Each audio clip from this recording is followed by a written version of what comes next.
With the temperatures expected to rise into the triple digits this weekend, can you just imagine sprinting, sliding, kicking for 90 minutes? Brandon Fonda spent the day at the Simplot Sports Complex. He's live in studio with the story. Our most extreme heat this year is hitting just in time for Idaho's biggest soccer tournament. Simplot Sports Complex is playing host to 15,000 parents, coaches, and players for U.S. Youth Soccer Regionals. It's a big challenge for teams fighting for the championship, but an even bigger challenge to keep those players from overheating. The medical staff has been busy today.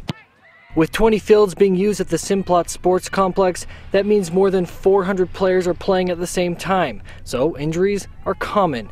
Injuries sustained on the field are a concern, but even more concerning is the threat that sits above the players. The heat is definitely part of our awareness and concern. That heat can cause heat exhaustion, where essentially the body shuts down. It's dehydrating, it needs fluids. We worry about kidneys. Referees see it firsthand. They're not used to the heat, so they don't prepare well for it.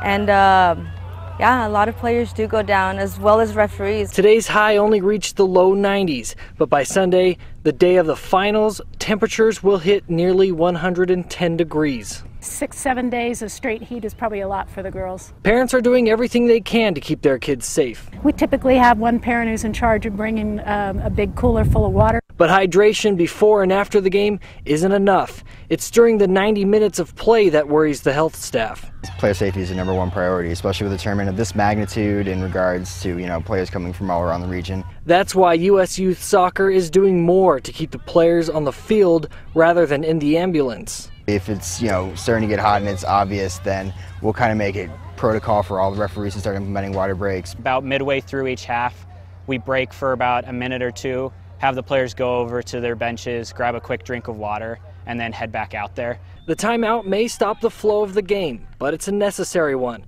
and so far, it's working. We've only had one, and it was mild, and he responded pretty quickly, and so we were really grateful for that.